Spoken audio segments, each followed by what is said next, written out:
बिहार में पंचायत चुनाव की बिगुल बज चुकी है, या कहिए कि बिगुल बजी थी। सिर्फ तिथि का घोषणा होना था। बिहार का पूरा जो रूपरेखा है, पंचायत चुनाव कैसे होगा, कितने चरणों में होगा, काउंटिंग कब होगा, काउंटिंग कैसे होगी, यह पूरी रूपरेखा तैयार हो गई थी। लेकिन आज अचानक जिस तरह से फैसले आए हैं, मीडिया में रिपोर्ट आई है, उससे बिहार में जो चुनाव होना है, पंचायत चुनाव होना है, उस पर लगता है कि 2 महीने के लिए आगे बढ़ गया है।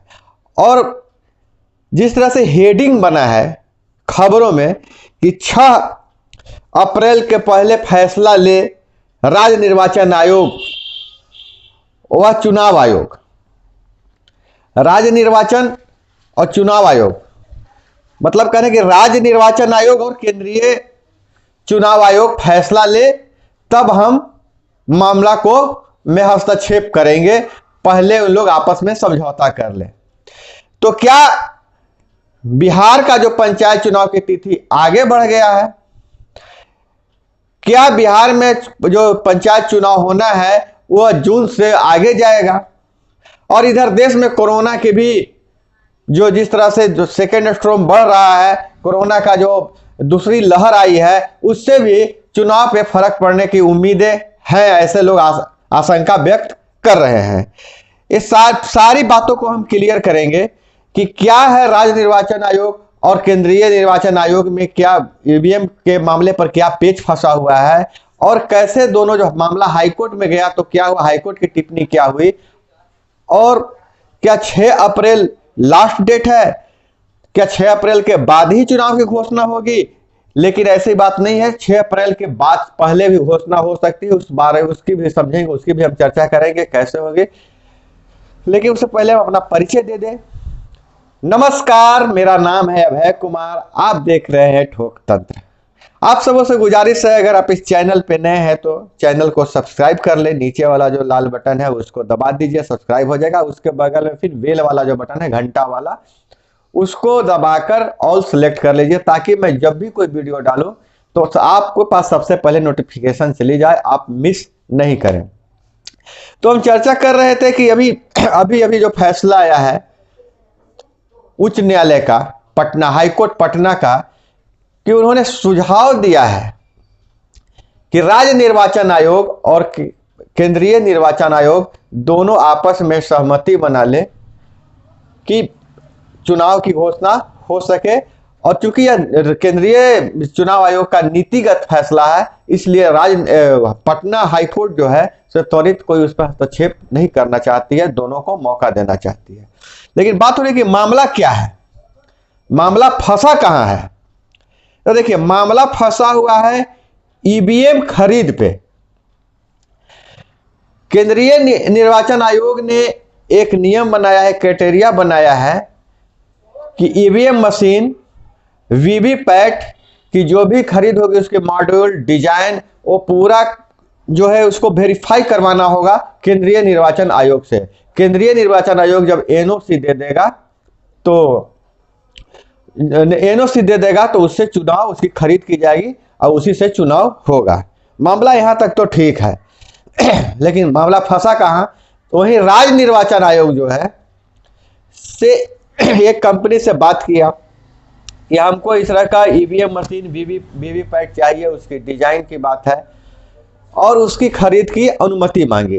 पंचायती राज विभाग ने उसके खरीद के लिए 122 करोड़ रुपए आवंटित भी कर दिया था। लेकिन जब एनओसी मांगा गया केंद्रीय निर्वाचन आयोग से, तो उन्होंने एनओसी नहीं दिया। तो ऐसा नहीं है कि एनओसी पहली बार इस प्रयोग हो रहा है, इस मशीन का प्रयोग पहली बार हो रहा है। केंद्रीय आयोग ने ऐसा भी नहीं बात बोला कि एनओसी नहीं देंगे, एनओसी देने में लेट कर रहा है, जिसके कारण इसकी खरीद नहीं हो रही है। तो चुनाव के डेट, तिथि घोषणा करने में विलंब हो रहा है। राज्य सरकार का तर्क है कि इसी मॉडल के वीवीपैट से और ईवीएम से छत्तीसगढ़ में और राजस्थान में चुनाव हुए हैं, तो फिर बिहार को एनओसी देने में लेट क्यों हो रहा है? सारे तकनीकी पहलू है।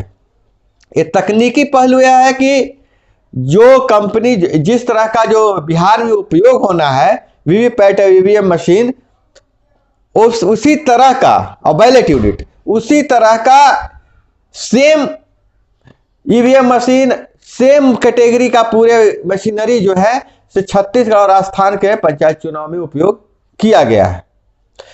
तो ये जो कोर्ट में जो बहस हुई है, कोर्ट का जो फैसला है, उसमें हम थोड़ा सा कोर्ट की टिप्पणी, हम हाई कोर्ट की टिप्पणी पहले पढ़ के सुना देना चाह रहे हैं, तो आप थोड़ा सा गौर से इसको टिप्पणी को पढ़िए।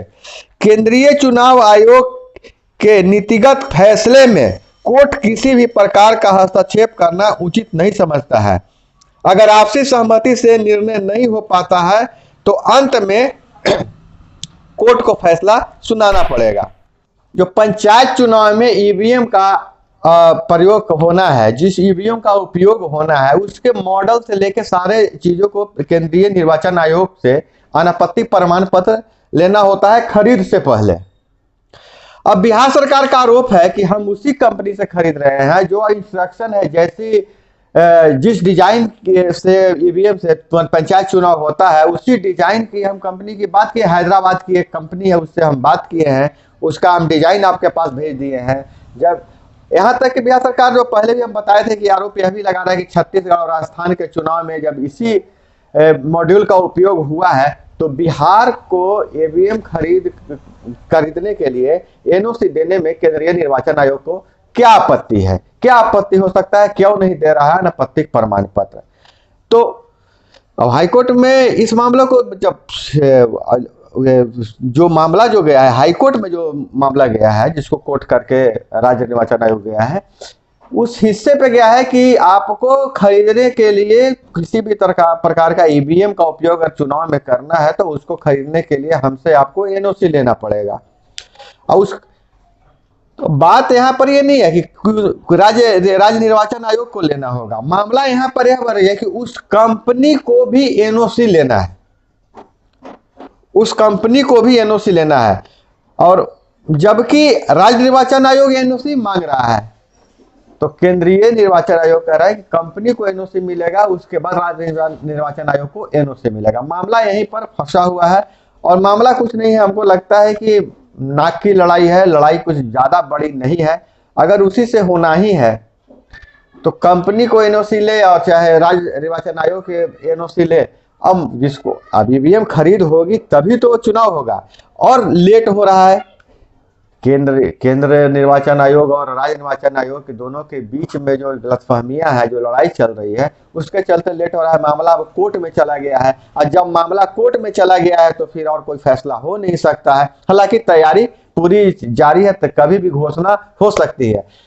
16 अप्रैल जो मामला है, 16 अप्रैल का मामला यह है कि 16 अप्रैल तक 3 सप्ताह कहिए पटना हाई कोर्ट ने दोनों को समय दिया है कि चूंकि आप स्वायत्त संस्था हैं, आप नीतिगत फैसला लेते हैं, चुनाव आपके जिम्मे है, तो इसमें बार बार कोर्ट का हस्तक्षेप ठीक नहीं है। आप 3 सप्ताह समय लीजिए, आप लोग दोनों मिल बैठकर बात करके मामला सुलटा लीजिए, उसके बाद उसकी जानकारी भी हमें दीजिए, हमें कोर्ट का फैसला देने की जरूरत नहीं है। इस 3 सप्ताह के अंदर अगर कोई निर्णय पर नहीं पहुंचता है केंद्रीय निर्वाचन आयोग और राज्य निर्वाचन आयोग तो फिर हाईकोर्ट फैसला देगा। लेकिन इसमें नुकसान किसका हो रहा है? किसी भी राज्य का चाहे सरकार का जो पंचवर्षीय योजना चलता है, 5 साल की योजना चलती है, 21 जून को 5 साल पूरा हो जा रहा है, उनका कार्यकाल समाप्त हो जा रहा है, फिर एक अध्यादेश लगा के फिर उनका कार्यकाल बढ़ाया जाएगा या फिर भंग किया जाएगा।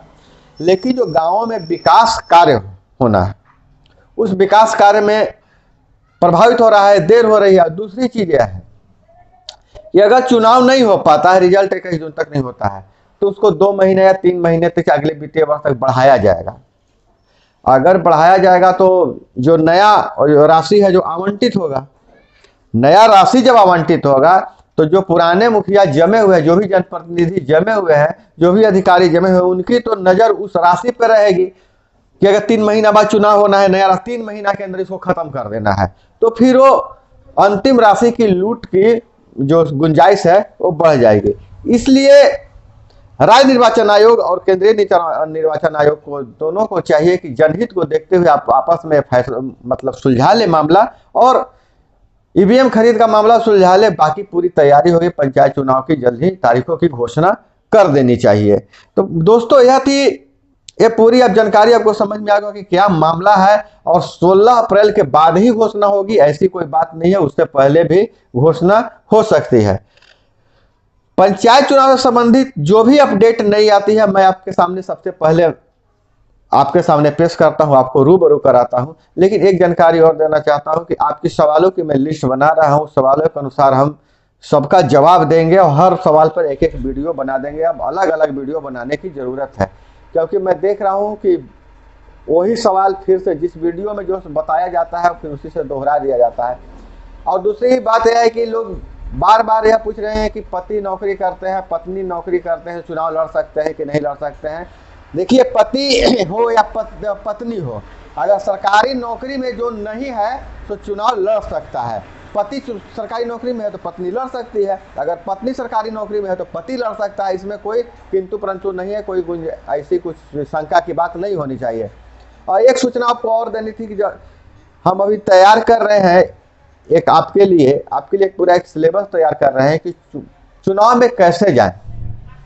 पंचायत चुनाव में अगर आप प्रत्याशी बनना चाहते हैं, और हमारे बापू का सपना था ग्राम स्वराज का, तो ग्राम स्वराज को लागू करने के लिए पंचायत चुनाव से धन बल और शक्ति का जो प्रदर्शन होता है उसे समाप्त करने के लिए हमको प्रयास करेंगे। आपके सहयोग से हम ऐसा प्रयास करेंगे कि नए जो भी प्रत्याशी होंगे, गरीब तबके के होंगे, चाहे उनको जिनके अंदर समाज सेवा की भावना है, उनके लिए एक प्रशिक्षण शिविर और पंचायत चुनाव में जाने की पूरी तकनीक मैं बताऊंगा, और उन कैसे मैनेजमेंट करें चुनाव को, चुनाव कैसे आप जीत सकते हैं, कैसे जनता का विश्वास लेना चाहते हैं, एक पूरी जानकारी पूरी तरह के पूरा एक सिलेबस मैं तैयार कर रहा हूं और मैं उसकी सीरीज शुरू करूंगा। इसलिए आपसे गुजारिश है कि आप उस प्रशिक्षण में जरूर भाग लें, और अगर भाग लेना है तो आपसे फिर वही गुजारिश है कि आप चैनल को सब्सक्राइब कर लीजिए। कोई शुल्क नहीं है उसमें भाग लेने का, आप चैनल को सब्सक्राइब कर लीजिए।